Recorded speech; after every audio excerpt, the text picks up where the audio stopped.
Obsessed with your crush? You could have limerence.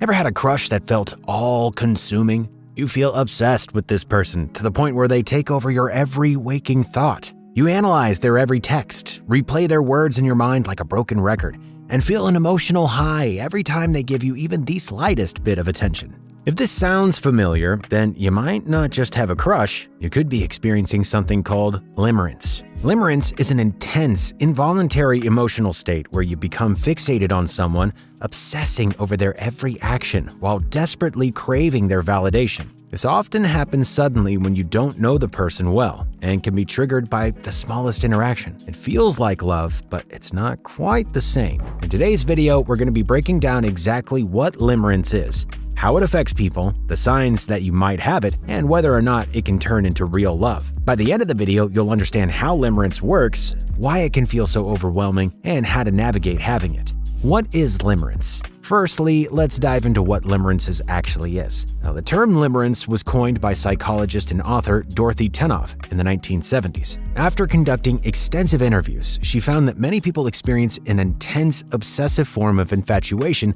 that goes above and beyond the normal crush. Limerence is a mix of romantic obsession, anxiety, and euphoria that completely hijacks your mind and can rule over your life. You may think about the person constantly, idealize them, and misinterpret even the smallest social cues as signs that they might feel the same way. It can last anywhere from a few months to several years, and for some people, it can leave them feeling completely out of control. It's important to remember that limerence is not love. It's not even necessarily a genuine connection. It's more about the way the brain reacts to the idea of a person. The origins of limerence. So where did the idea of limerence come from? Well, psychologist Dorothy Tennov was one of the first to seriously study romantic obsession in the 1970s. Through her research, she found that many people had similar patterns of behavior: obsessive thoughts, emotional dependence, and an overwhelming need for reciprocation. She named this collection of behaviors limerence. She described limerence as something that hijacks your brain in a similar way that addiction does. In fact, modern neuroscience suggests that limerence activates the dopamine reward system in the brain, the same system that plays a role in addiction.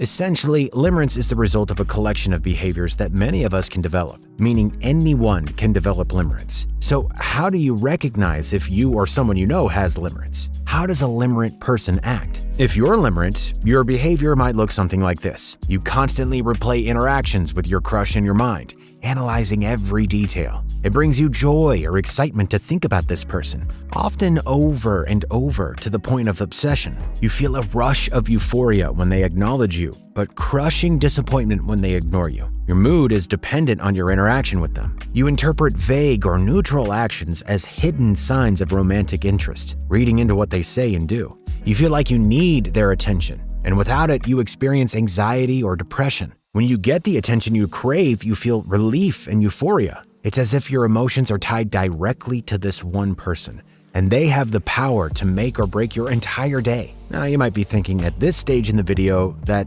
still just sounds like an intense crush to me. Well, let me explain. How is limerence different from a normal crush? Well, a normal crush is fun.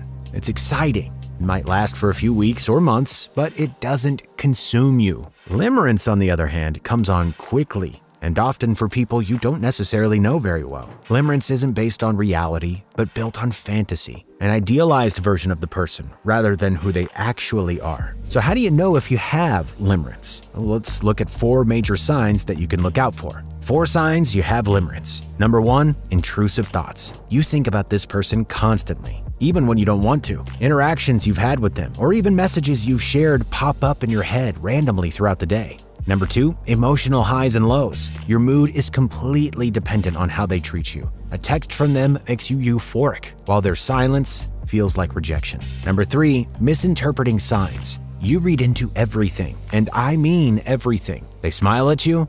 Must mean they like you. If they look at you twice, they probably are thinking about you too. They like your Instagram story? Well, you may as well get married. Number 4, lastly, you obsess over reciprocation.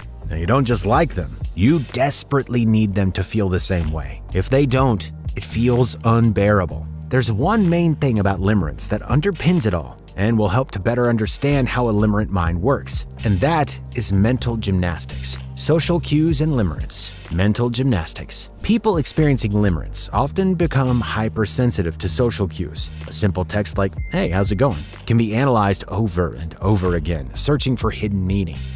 They've messaged me. It must mean they've been thinking about me. If they want to know what I'm doing, then they have to care about me. You start doing mental gymnastics to convince yourself that they like you back, even if the evidence isn't fully there. This is because limerence thrives on uncertainty. The more ambiguous their actions are, the more your brain obsesses over them. For many, limerence is a brand new concept and potentially something they can see within themselves. So naturally, this brings up a lot of questions. So let's answer a few of those now. Frequently asked questions. Can limerence turn into love? Limerence and love are not the same thing. But in some cases, limerence can transition into love. The key difference is that love is based on reality. Love sees the other person for who they truly are, flaws and all. There's acceptance and healthy levels of admiration. Meanwhile, limerence is based on fantasy. It's an obsession with an idea of a person rather than who they actually are. Is it healthy to only feel attraction through limerence? Short answer, not really.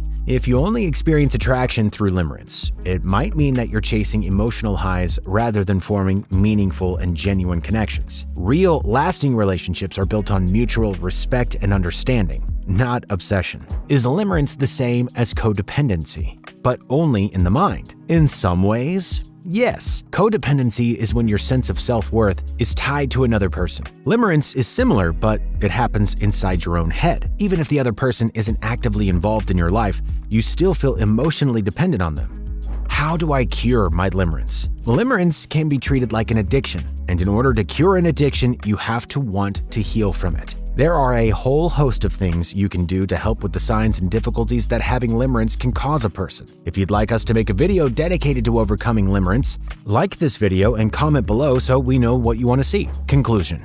Limerence is powerful, overwhelming, and sometimes painful.